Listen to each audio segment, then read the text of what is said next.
Area 51, Groom Lake, Homey Airport, Paradise Ranch, Dreamland, where the coffee is stale, the tech is forbidden, and the only thing more classified than your job is how you keep from falling asleep during it. Tonight, we invite you to drift into a story of quiet routines, strange co-workers, and a day like any other, working deep inside an unacknowledged special access program. Welcome to the Dreamland Motel. Here we explore the rich and winding roads of ufology and the mysteries that orbit it. But we do it at a slower pace. So please, settle in, get comfortable, take a deep breath. Close your eyes if you'd like. But before you drift off, if you enjoy this video, please consider giving it a like and subscribing to the channel. You can even tell us where you're watching from and what time it is for you. If you do fall asleep, we've included chapter timestamps so that you can return to the last spot that you remember. Tonight, naturally, you'll be staying in room 51. Your key is already waiting for you on the counter. Let's begin. And as always, we hope you enjoy your stay at the Dreamland Motel.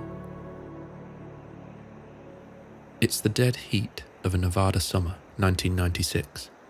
Sometime between yesterday and tomorrow, 2:45 a.m. Your beeper goes off. That familiar sharp chirp. The sound that's threaded itself into your nervous system over the past 6 months. Across the bed, your partner stirs faintly, barely reacting now. They've learned to sleep through it. You haven't. You rub your eyes, dry and gritty from the sleep you only just managed to catch. It takes you so long to drift off these days. It feels like you closed your eyes just in time for them to open again. You swing your legs out of bed. The floor is warm, not from any heater, just the kind of warmth that lingers when the air outside never really cools. In the bathroom, the mirror greets you like an old colleague you've grown distant from. You stare for a beat longer than you need to, trying to remember how you ended up here, wearing someone else's life. You pull on the same worn shirt you always travel in, grey, a little faded. Smells faintly of air recirculated through federal HVAC. You grab your overnight bag, though overnight is optimistic. You never really know how long they'll keep you.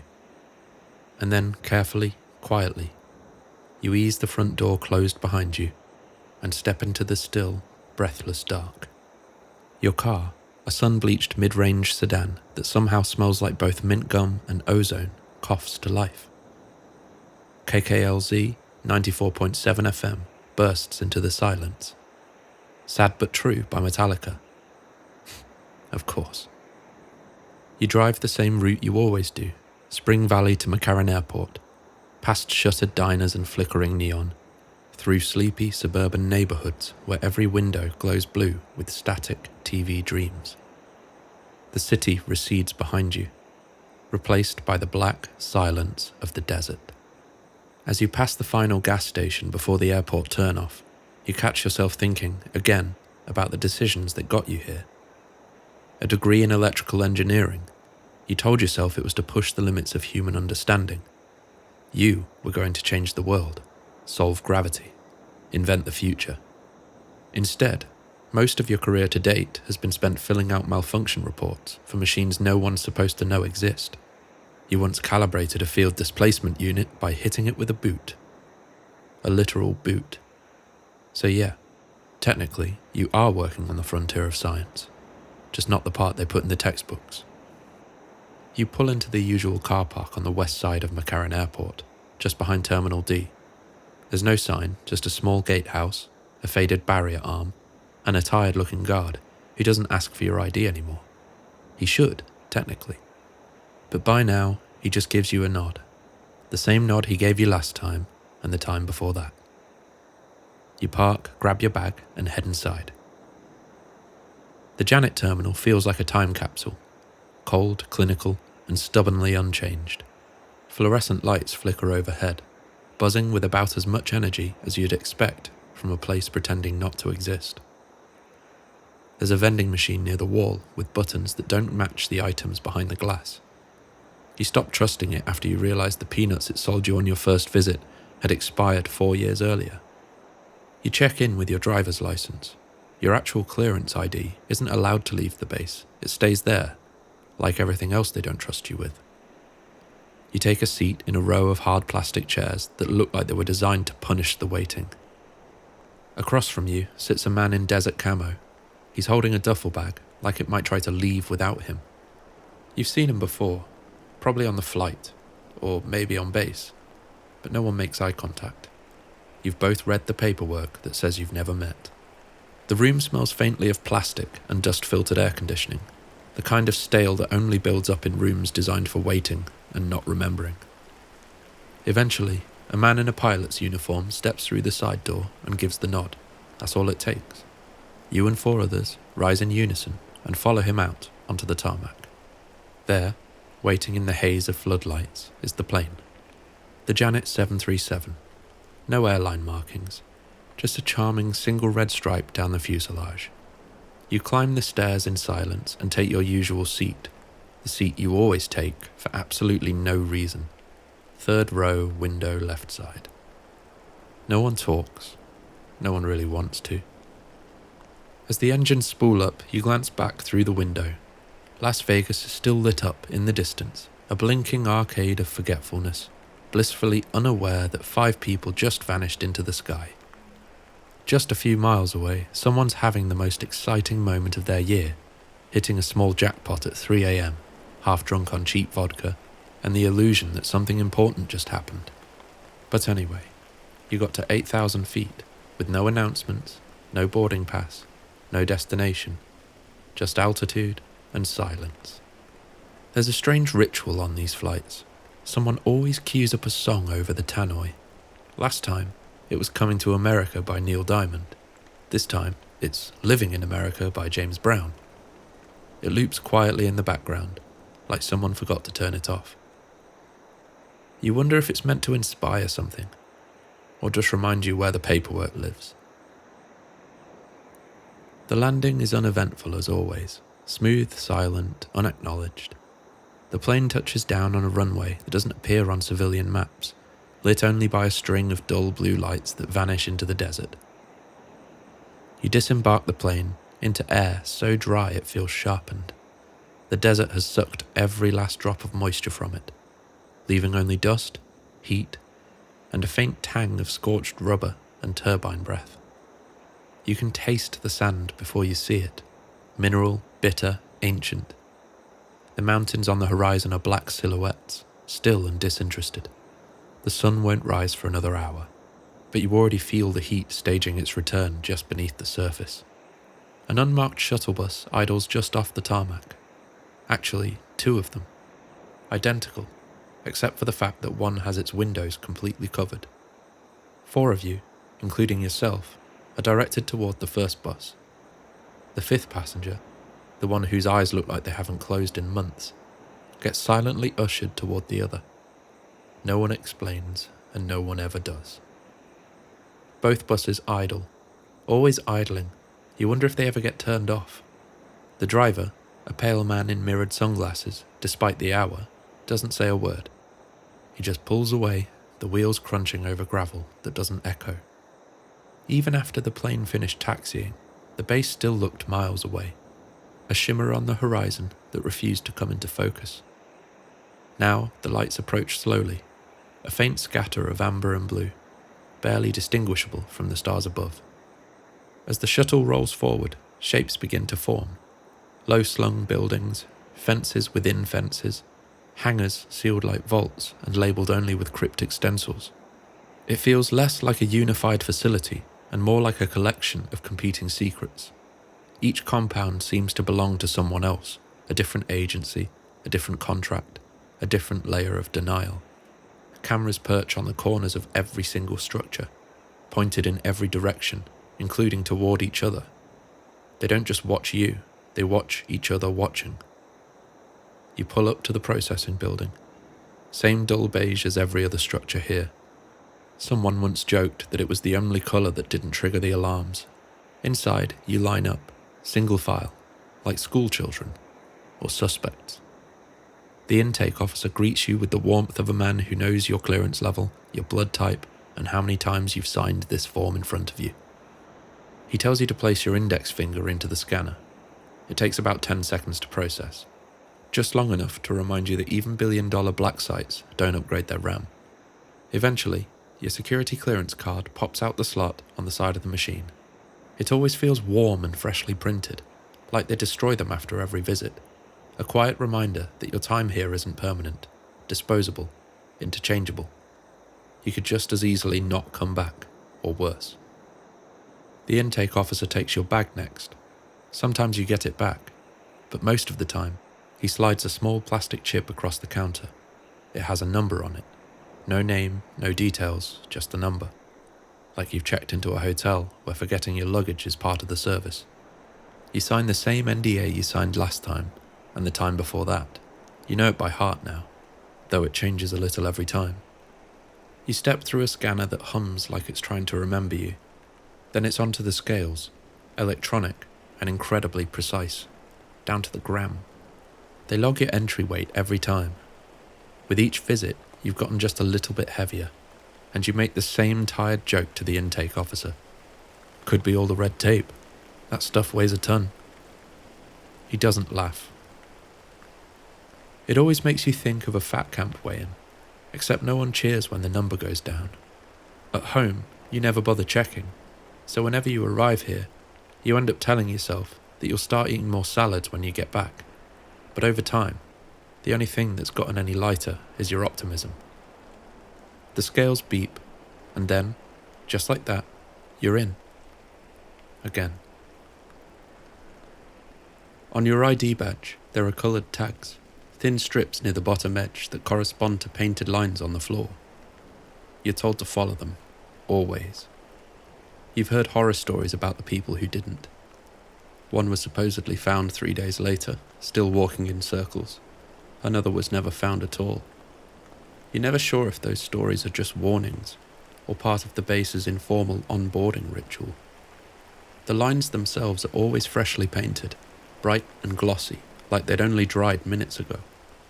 And yet the base always feels half-finished, as if it's being constantly reassembled behind your back.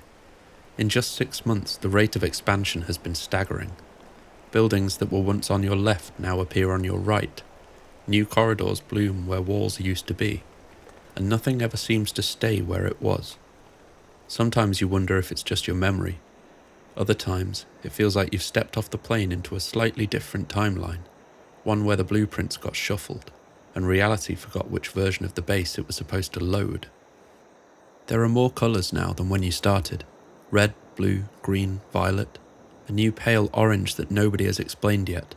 It seems to stop at a small Portaloo-sized cabin, perched awkwardly near the closer end of the runway.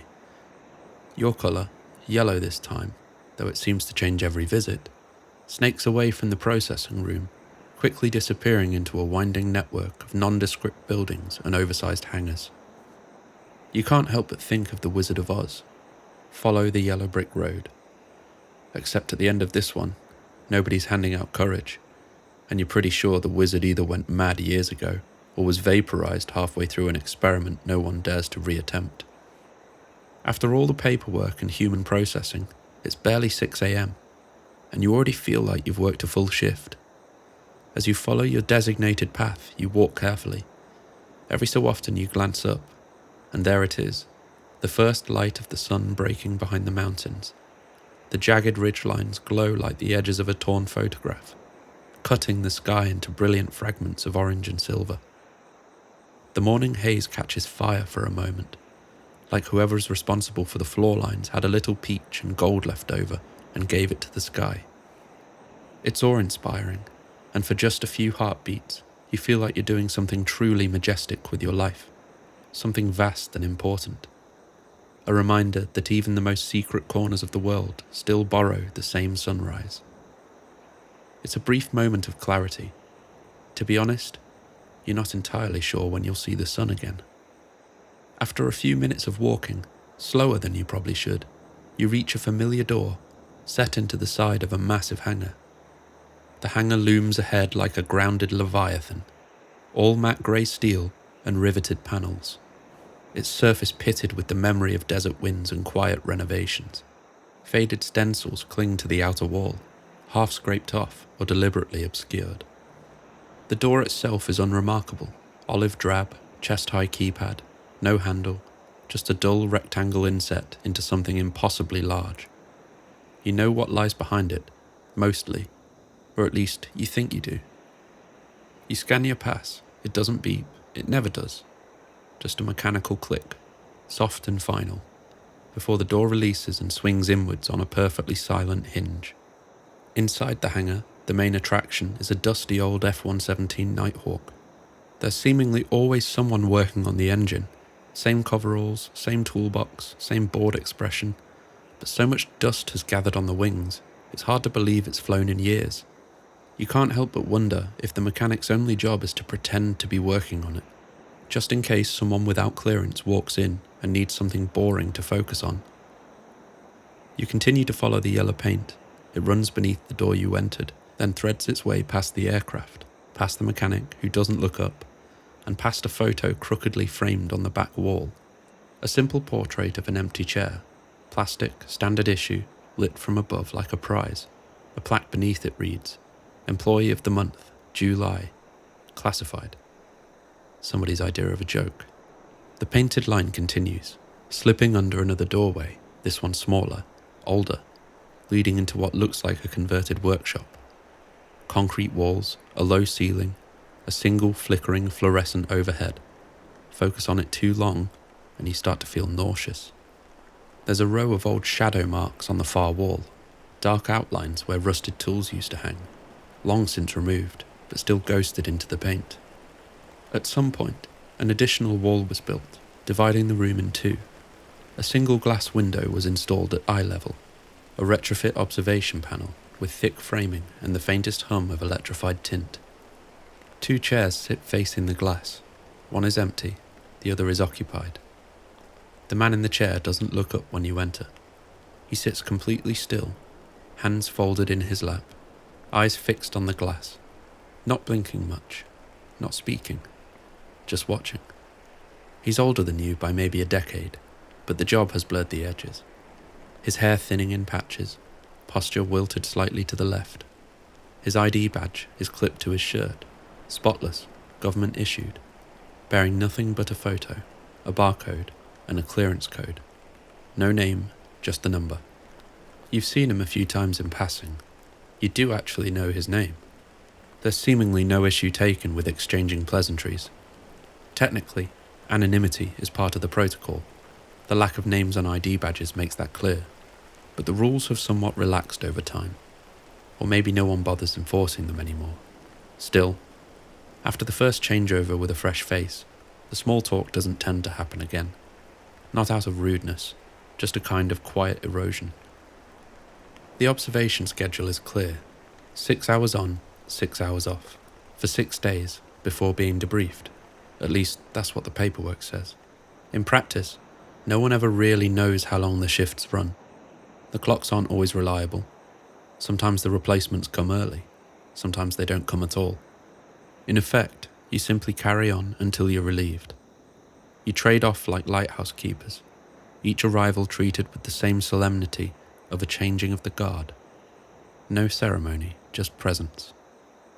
You don't know how long he's been sitting there, and you don't know how long you will be either. He stands slowly when you approach. No words, just a nod. And then he walks out quietly, stiff-legged and battling a yawn. You lower yourself into the chair. It's still warm, the last bit of comfort you'll feel for a long while. It doesn't recline, the arms are too narrow, and the slight lean to the left, either by design or wear, makes you feel like you're sitting in someone else's posture. The glass in front of you hums faintly. Beyond it, nothing but a softly lit room, empty, except for the reason you're here. You exhale, settle in, and begin the act of trying not to blink.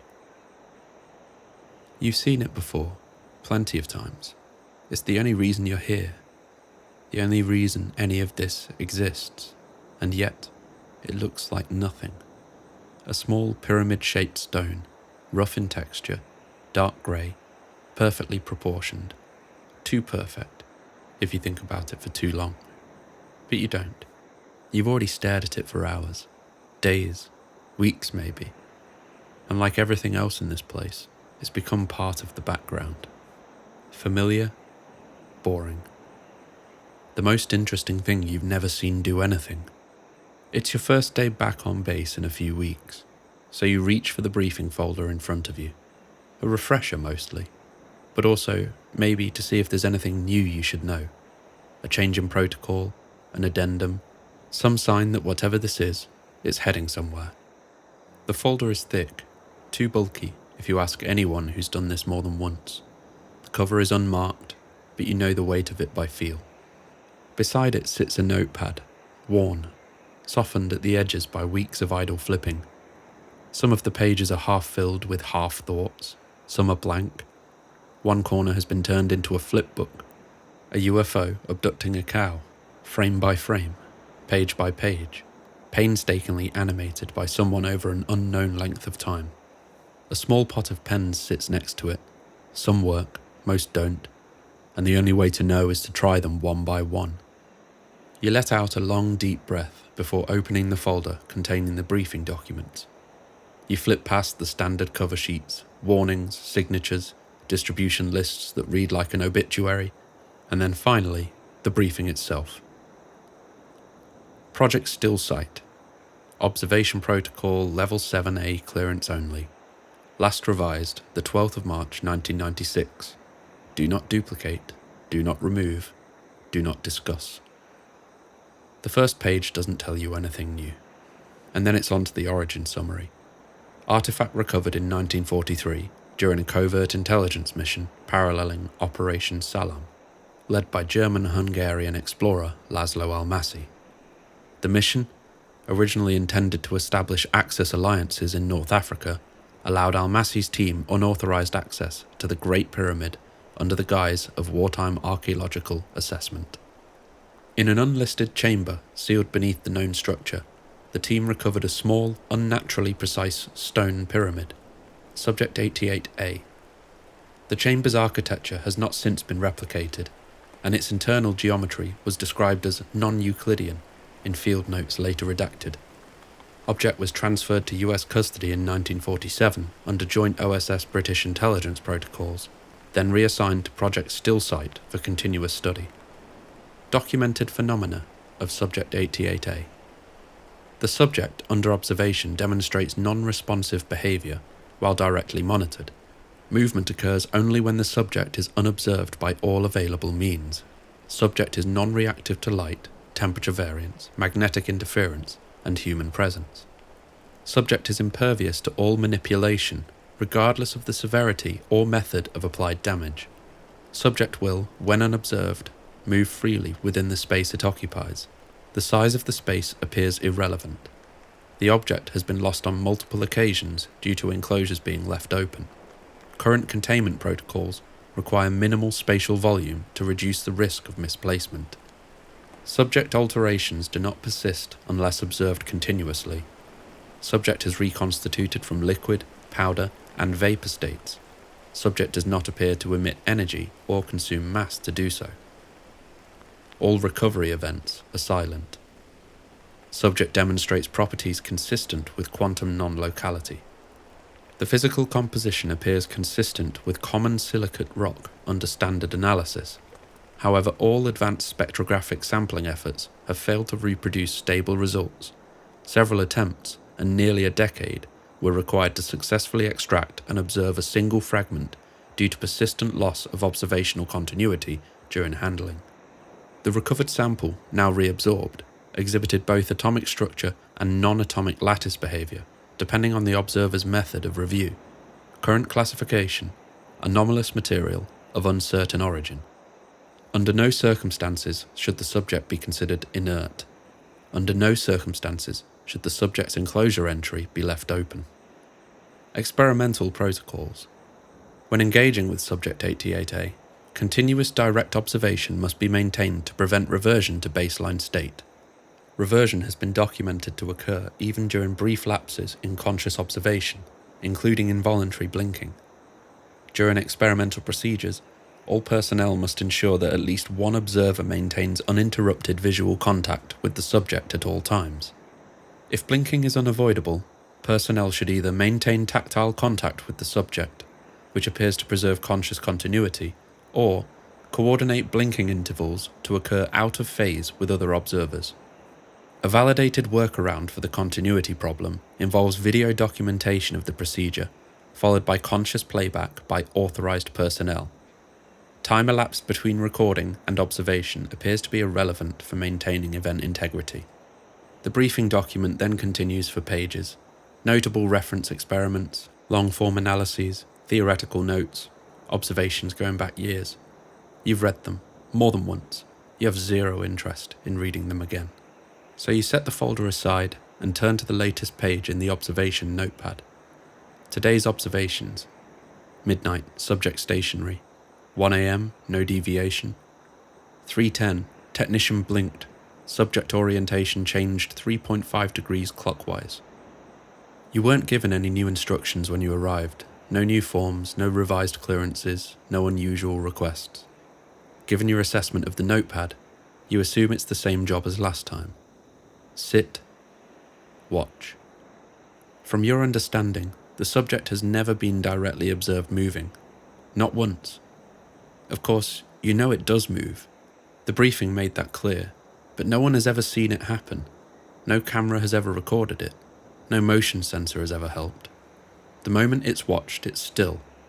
The moment it's unobserved, something shifts. Position, orientation, sometimes location entirely, but never while anyone is looking. As far as anyone can tell, it isn't dangerous. It stays where it's placed, so long as it's placed somewhere small. The room isn't a cage, it's an anchor. We keep it there so it doesn't drift away again, into vents, into walls, into somewhere we can't follow. You can go in there, pick it up, throw it against the wall, run every test you like. It's been cut cleanly in half using a standard industrial water lathe. Both halves examined, weighed, catalogued. Then, observation stopped just for a moment, and it was whole again, sitting in the far corner of the room. They melted it down once, poured it into a crucible, kept the temperature steady. When they looked away, even for less than a second, there it was, fully reformed, cold as stone, silent as ever. You get the idea. It's been destroyed countless times. You've watched it happen. But nothing leaves a mark. Nothing endures. This thing doesn't change. Not over time. Not under pressure. Not by any method we've found. It's eternal, like an idea too stubborn to die. A cruel joke on humanity. So now there's very little left to do, except sit and look and wait. For nothing. We know it means something, and that's why people with doctorates and high clearances are paid to sit in this room, 6 hours at a time, to observe a stone that refuses to move. It breaks every rule we know about space, time, and causality, and somehow the worst part is knowing that you'll be here watching it not move until your back hurts and the chair leaves its pattern on your skin. And so that's what you do. You sit, you stare, you shift your weight every few minutes, just to remind your body it still exists. The fluorescent light buzzes softly above you, its rhythm just inconsistent enough to be maddening. The air smells like old metal and recycled thoughts. The chair sighs every time you move. The subject, of course, does not. You mark the notepad every time you remember to. At some point, you start to notice your own blinking. And now you do it on purpose. Your eyes feel drier for no reason at all. You try to shift your focus, think about something else. But when your mind finally lets go, if you notice that it's let go, you're right back where you started. You stretch your neck, and you glance at the clock. 5 minutes have passed. You repeat the process for 6 long hours. Without meaning to, you begin timing your breath to the intervals between scribbles. Inhale, note the stillness. Exhale, note it again. By the 4th hour, the glass begins to feel more like a mirror than a barrier, not just in the way it reflects you, but in the way it seems to wait when you wait, to settle when you settle. Like something on the other side is watching you back, trying just as hard not to be caught. By the 5th hour, your thoughts begin to loop, the same 4 sentences, the same quiet mantras. You try not to look at the clock anymore. There's a low hum you can't place, not the fluorescent, not the ventilation. Lower, thinner, like a sound meant for someone else's ears. You mark another note. 11:10, no deviation. You shift in your seat again. Your back is beginning to tighten. You glance at the subject. It hasn't moved. Of course it hasn't. And yet, you start to get the feeling that you're not alone. It's not the usual paranoia. It's not footsteps, or creaks, or shadow. It's just a pressure, like something in the room has been trying to match your breathing and forgot to keep the rhythm. You sit up straighter, blink, nothing changes. Somewhere around the 6-hour mark, something shifts, not in the room, but in you. You find yourself staring at the subject differently now. Not watching, but searching. As if somehow you're on the cusp of understanding it. Like if you just hold your gaze a little longer, you'll catch it in the act of being something else. A high-pitched hum builds at the edges of your hearing, like tinnitus, but heavier and with intention. You feel it behind your eyes, the kind of focus that makes your skin buzz, and for the first time you think you might be feeling it back. Then, the door clicks open, just loud enough to break the moment, just sharp enough to break your gaze. Your relief steps in, nods the same way that you did 6 hours ago. You rise without a word, your chair creaks a little louder this time. You leave the observation room and try not to look back at the glass as you go. You exit the hangar and step back onto the white line. Not a corridor, just a painted path across sun-bleached concrete, cutting through the base like a quiet instruction. This way for the people who need a break. The white line is clearance neutral. Everyone is allowed to use it. Engineers, cleaners, scientists, guards. It's one of the only routes on base not bound by colour-coded restrictions, which is why, for reasons you've never quite pinned down, it always feels a little lonelier.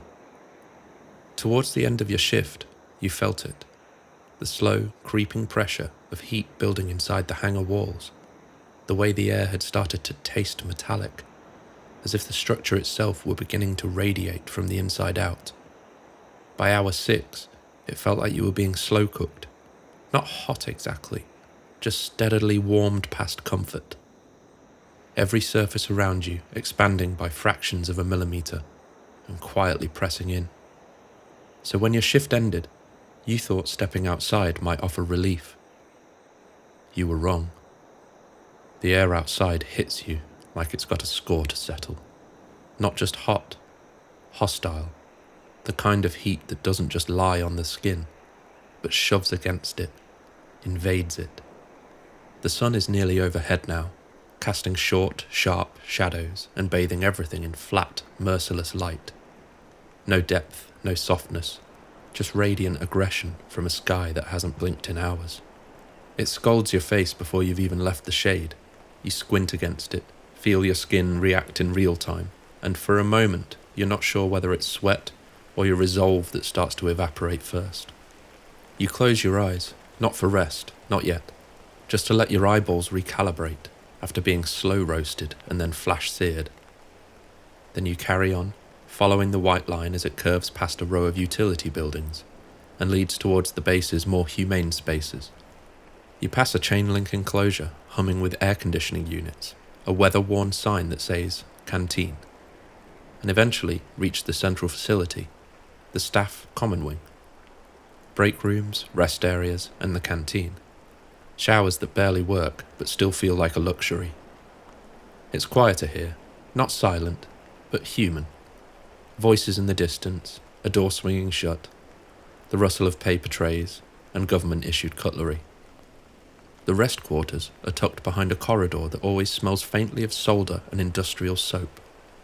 You pass one empty room, then another, each with the same matte grey walls, the same low beds with military corners, the same dim yellow bulbs that hum in place of silence.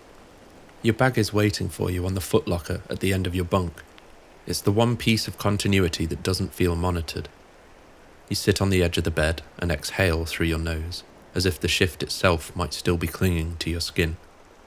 Then you lie back, no shoes, no blanket, no ritual, just down and close your eyes. The darkness behind your eyelids is warm, not sleep, not yet, just rest.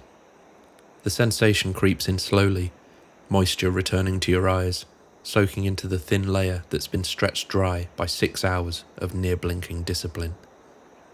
It's not dramatic, just relief, like standing under a warm shower after a long time in the cold. You don't fall asleep, not right away. You just stay there for a few minutes, eyes closed, face still, letting your body remember how it feels to not be watched, or at least to pretend. You don't remember falling asleep, just the warmth behind your eyelids, the soft weight of your own breath, and then suddenly, it's 3 p.m. No alarm, no knock at the door, just the slow, unmistakable ache of a stomach you forgot to feed. You shift upright, bones reluctant, mind a few steps behind. You're not sure if you dreamed, you only know that time passed. And now it's time to eat some lukewarm, untrustworthy food.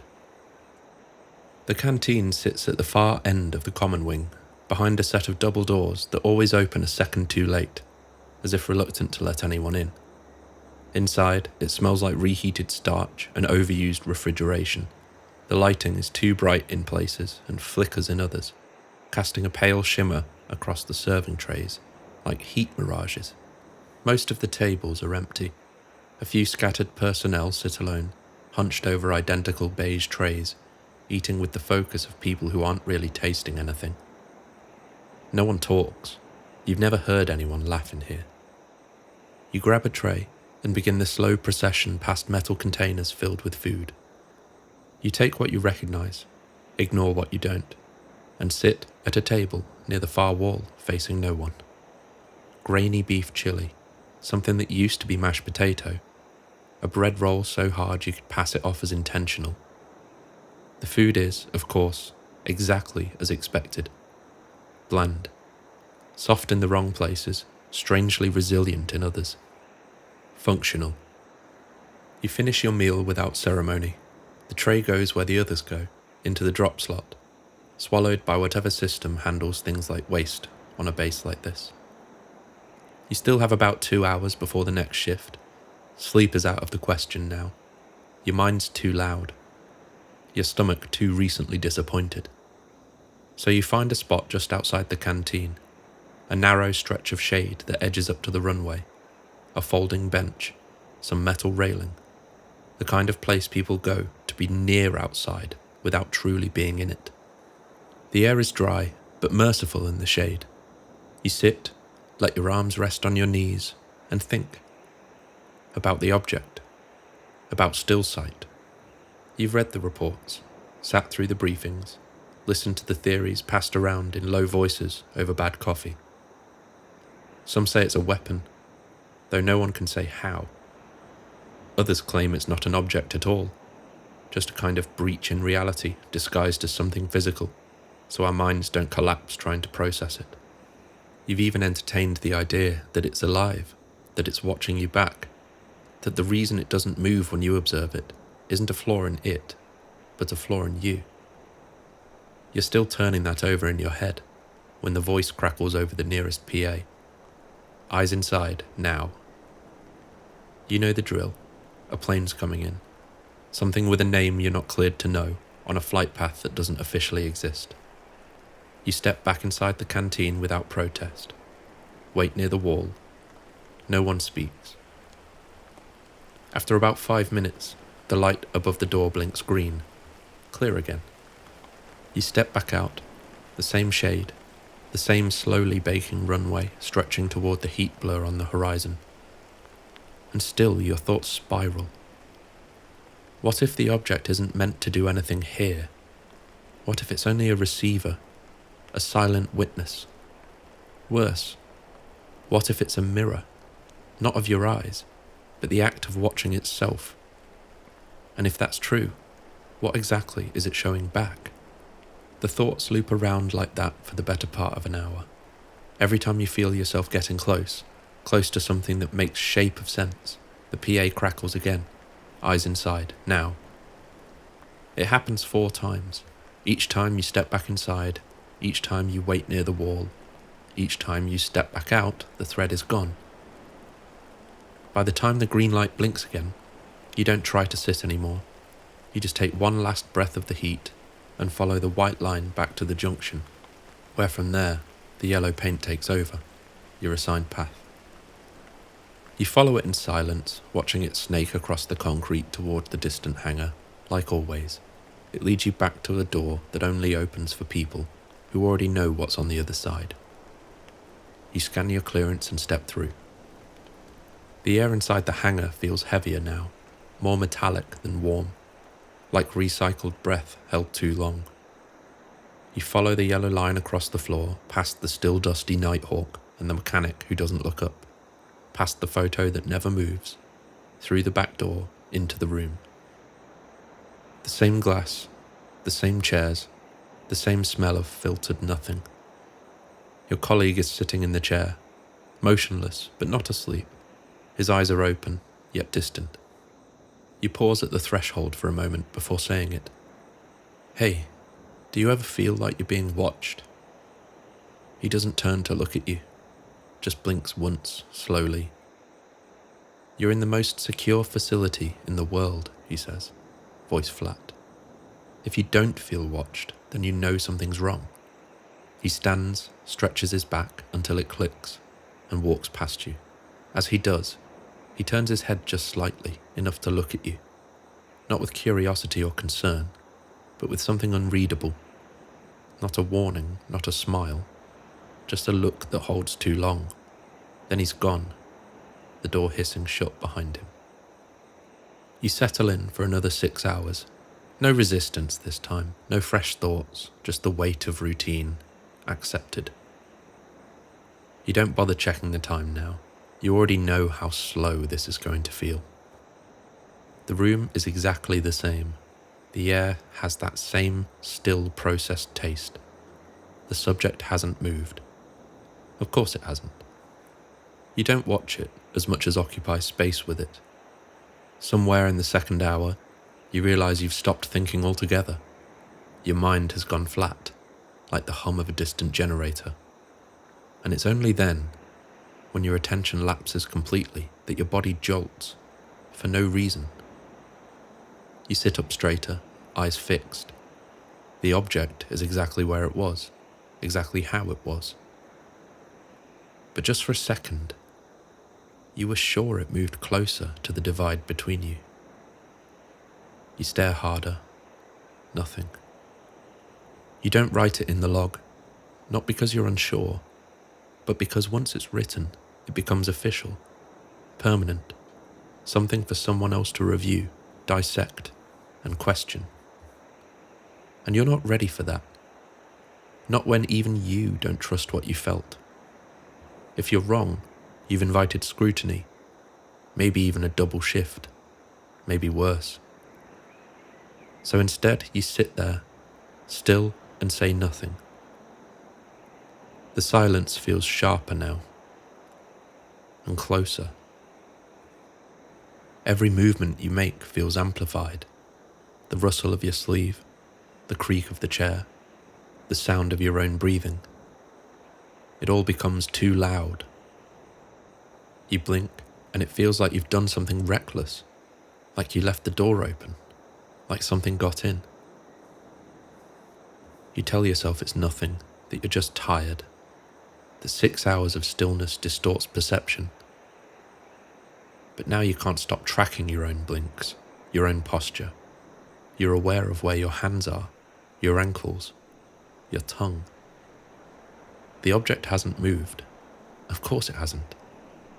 But you start to wonder if it's waiting, not to escape, not to strike, just waiting for you to change. And part of you wonders, what if it already has?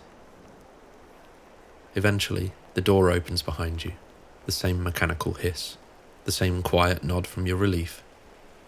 You don't speak, he doesn't either. You rise, walk out, and don't look back.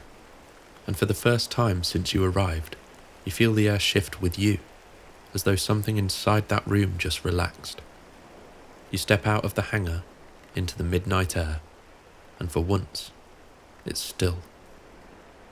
No engines screaming in the distance, no floodlights strobing the runway, not even the slow, rhythmic churn of an F-16 winding up for a test run. Just silence and stars, thousands of them. Groom Lake stretches out ahead like brushed steel in moonlight. Flat, cold, absolute. A silvered wound in the earth that never quite healed.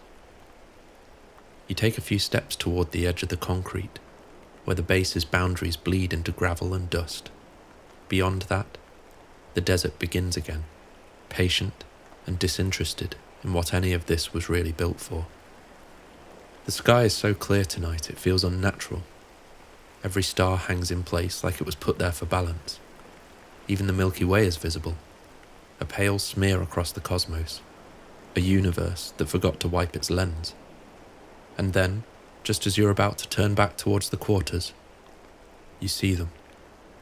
Far to the south, maybe 15 miles, across another range of lake beds and hills.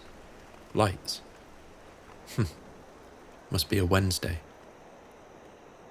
Small at first, just 2, maybe 3. Then they shift, split, reform.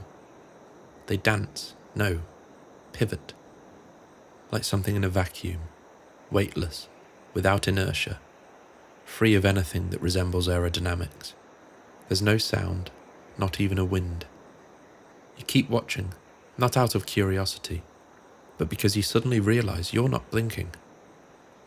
And then, just as abruptly, they're gone. Like reality just changed its mind. You've seen the lights before, not often, not regularly, but enough to know they're real, enough to know they're not weather balloons or test flares. And still, you never get tired of watching them dance. There's something in it that feels earned, like the desert, for all its cruelty, grants a small reward to those who stay quiet for long enough. A flicker of what humanity might become, if we ever stopped clawing at each other long enough to look up. Something weightless, precise, unbound. You walk the long perimeter route back in silence, boots crunching over gravel. No chatter, no wind, just you and the sound of your thoughts moving. When you finally reach the quarters, the corridor lights buzz a little louder than usual. You press your hand to the panel and the door hisses open. Your bag's still there, same bunk, same bulb overhead, dim, yellow, and somehow smug about it. You lie back, no blanket, no shoes, no attempt at ritual. But sleep doesn't come. Not tonight. Not after the lights. Not after the stillness. Not after whatever it is that shifted in you. You try closing your eyes anyway, just to feel the weight of them shut. But the desert's silence follows you in, and it's louder than you remember. You know those scenes in movies, the one where the insomniac stares at the ceiling and the lighting crew does the rest. A slow dissolve from blue to gold, a time-lapse of shadows crawling up walls, moonlight surrendering to morning light. Sometimes there's a ceiling fan spinning, to make sure you know time is moving, even if they aren't. This isn't like that. There's no graceful fade here, no montage, just you, lying still, in a bed that smells like recycled air and stainless steel, listening to a silence so complete it somehow manages to creak. You want time to pass. but the more you want it, the slower it moves. Each tick of the old wall clock stretches just a little further apart. Not quite stopping, just hesitating. As if even time is deciding whether or not to continue. The clock ticks again, 3:15 a.m. You sit up slowly, unsure what part of you moved first. For some reason, you reach for your notepad. Not the one from the observation room, but an old one from your duffel bag. The kind you always thought would come in handy one day, but somehow never did, until now. Your pen finds the page before your mind finds the words, and then you write it down, just a sentence, what you think you saw. Nothing poetic, nothing dramatic, just, I think it moved. You stare at the words for a few seconds, then fold the page carefully in half, then fold it again. You slide it into your back pocket, you're not sure why. Only that some things feel heavier when you put them into words, and some truths, if that's what they are, should be kept close. You don't reflect on what you wrote. You just took one sentence into your back pocket like it meant something. And strangely, that was enough. The weight behind your eyes loosened, the tightness in your chest let go. And now, you lie down again, this time not out of duty, but desire. The desert doesn't follow you this time. You sleep. Not long, not deep, but it was real. And when the beeper on your hip finally buzzes, 5:30 a.m. sharp, you don't wake with a start. You just open your eyes, and for the first time since you got here, you feel like you've arrived. You step outside, the same dry lake, same mountains, the same sunrise just beginning to burn behind the ridgeline. You've seen it before, you'll see it again, and yes, it's still awe-inspiring, but the air is cold at this time. The only cold you ever feel on base. You stand still and drink it in. Let it settle into your lungs, against your skin, behind your eyes. You stay where you are, eyes locked on the ridgeline. The light there is changing. The first golds melt through the violet blue, soft and slow. It's beautiful. But your thoughts are elsewhere. You're debating whether to tell someone. Not out loud, not yet. But the question is there, swelling in your chest. You saw it move. Not maybe, not kind of. You saw it. And if that's true, really true, then keeping it to yourself feels like betrayal of the work, of the people here, of the truth. But the other voice, the quieter one, is asking if anyone would believe you, if reporting it would change anything, if you'd just become another ghost story in a file nobody reads. Then the door creaks open behind you. Footsteps. Another figure appears, off to your right. You don't have to look. He's not here for you. Just a cigarette. Morning ritual. A drag of nicotine with the desert chill. He exhales, long and slow, and after a few moments, says, "Quiet one this morning." You don't respond right away. "Yeah." He takes another drag, flicks ash with one practiced snap. "Always feels like something's about to happen out here." You glance at him. "Does it?" He shrugs. "Yeah." He takes one last drag, then he drops the still burning cigarette to the ground, crushes it half-heartedly with his boot. Then he looks up at you and says, "But it's funny how the cool shit always tends to happen the moment you stop looking." And just as quickly as he appeared, he disappeared back inside. You stay frozen, eyes still locked on the mountains, not because of what he said, but because of what it meant. Your hand finds your back pocket, the folded note, one sentence, written in the middle of the night. The only piece of truth you've known since you started this godforsaken job. You kneel slowly, pick up the still smouldering cigarette from the concrete, and set fire to the note. You watch it curl, blacken, disappear. A truth too heavy for words, finally given back to silence.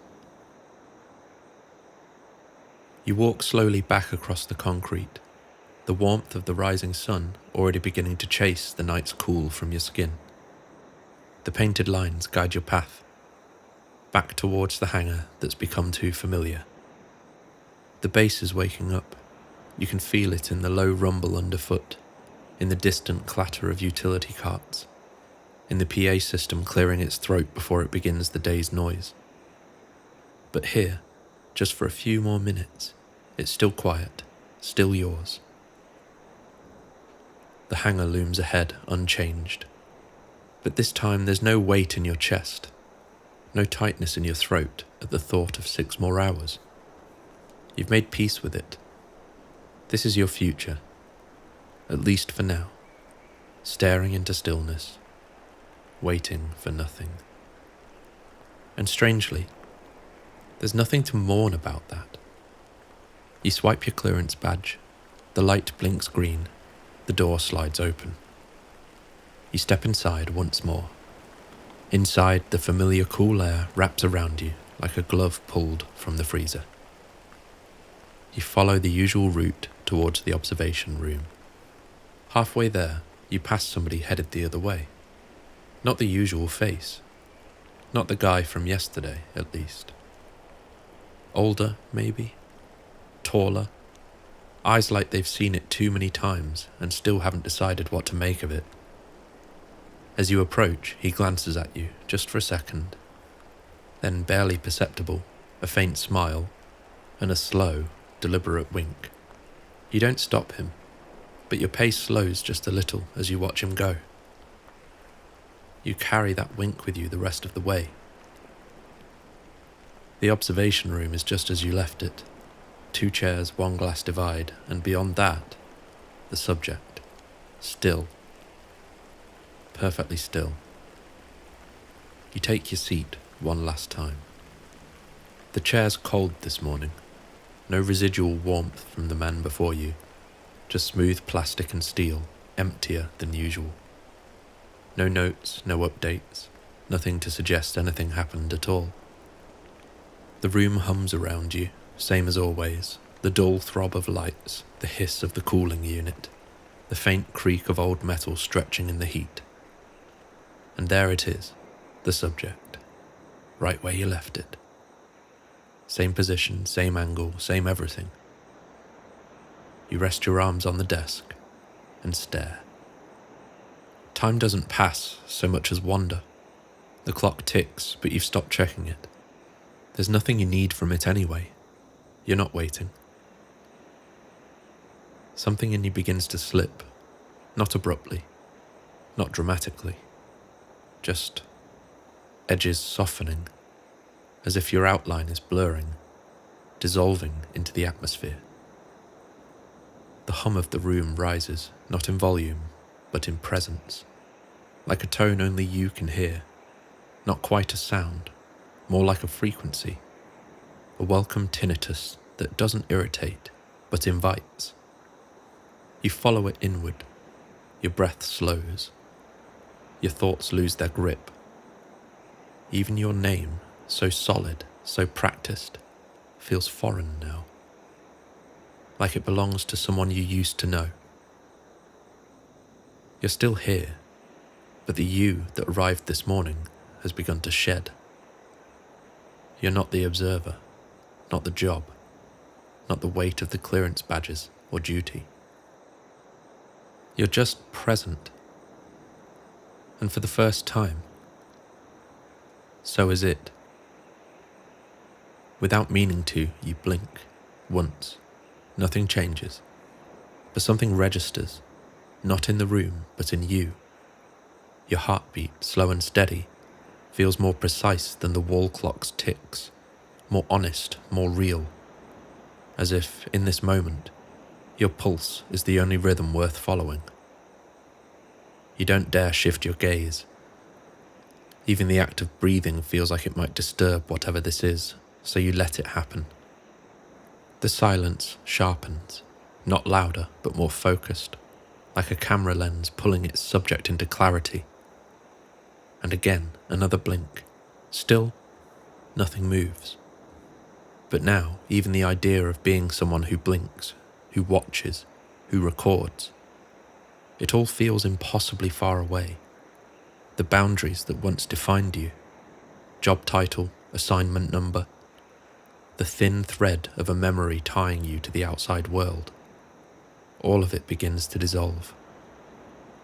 You aren't losing yourself. You're just losing everything that isn't really you. The body you've been inhabiting, the one with the ID badge, the tired eyes, the slow heart, takes one last steady breath. One last measured heartbeat. One last blink. And then your eyes open again. It's you.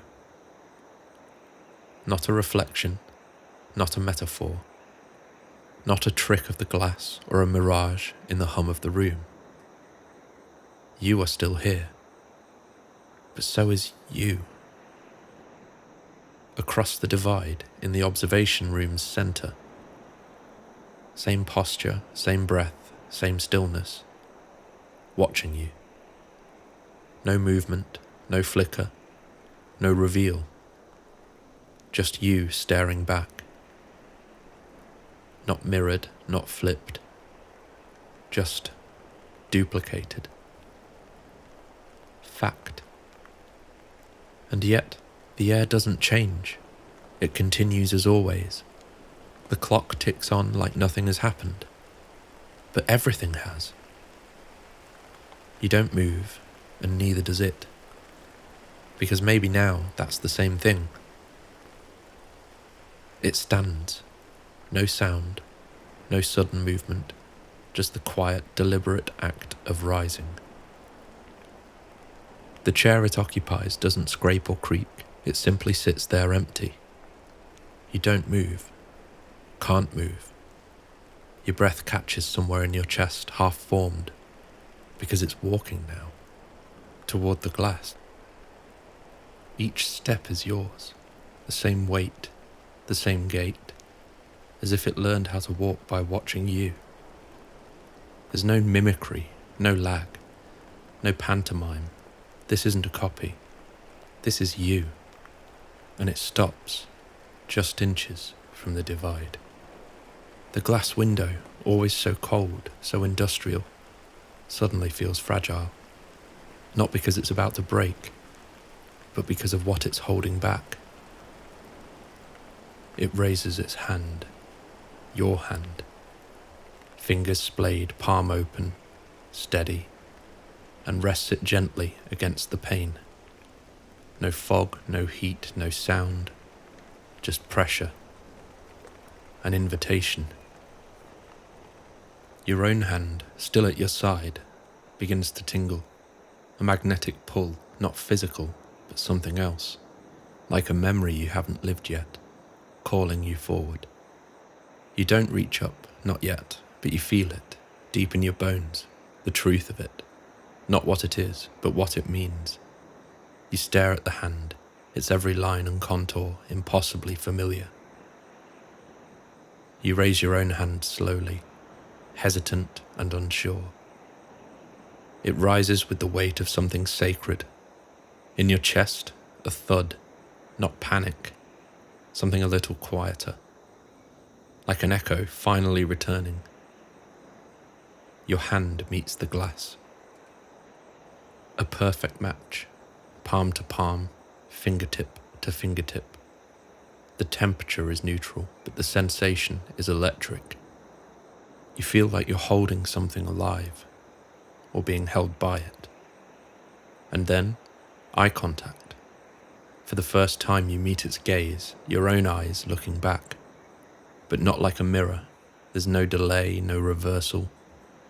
Just you staring back through a version of yourself that you've never seen blink. The pupils dilate in sync. There's no emotion in its face. Not blankness, though, something deeper. A stillness so profound it feels alien. And yet, in that stillness, you see everything. Grief, wonder, curiosity, forgiveness, understanding. It sees you too, not just the body, not just the uniform, but the thread beneath it, the one you forgot you were holding. The silence between you becomes impossibly full, thick with meaning that has no words, a kind of communion, ancient, intimate, and unmistakable. And in that moment you realize this was never about observation, it was about recognition. You hold the gaze a moment longer, long enough to feel something shift in yourself, like the closing of a loop, like a thought finally finished itself after a lifetime of trying. And then, just as quickly as it all began, it ends. The figure steps back, no flourish, no drama, just a single smooth motion. And as it moves, the shape dissolves. No shimmer, no flash, just one breath, and then it's gone. The object is back, featureless, still, obedient to the laws it never quite followed. You lower your hand, noticing the palm print it left behind on the other side of the divide. Your fingers feel lighter somehow, as if they've just let go of something they'd been gripping for years. Now it's just you, alone again in the hum of the hangar. You turn, walk back to your chair, and sit. You sit in silence, not watching now, just being. The object doesn't move. It no longer needs to. Your eyes don't leave it, yet they're not searching anymore. There's no record to make, no note to write, no truth to hand over. The higher-ups don't even waste VHS tape on it anymore. They learned the hard way. It never performs for playback. Whatever this is, it only shows up when you do. And then, click. The door unlocks behind you, a familiar sound, but this time it feels more distant. You glance once more at the clock. 6 hours, gone. No sense of passage, no drag, just gone. Your relief steps in, another face you don't know. He nods, you nod. No words. You rise. Your legs ache more than you expected. Your body remembers the weight of itself, even if your mind was somewhere else entirely. You don't look back. This shift is over. This experience is over. It's just after midday. The heat outside the hangar hits you like it always does, dense, dry, and unrelenting. But this time, it doesn't feel like a force to endure. It feels temporary. You realize that it only exists because you're here to feel it.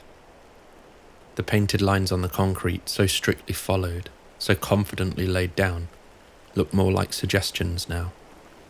The mountain ridge to the north, once a landmark, now feels less like a boundary and more like an opportunity.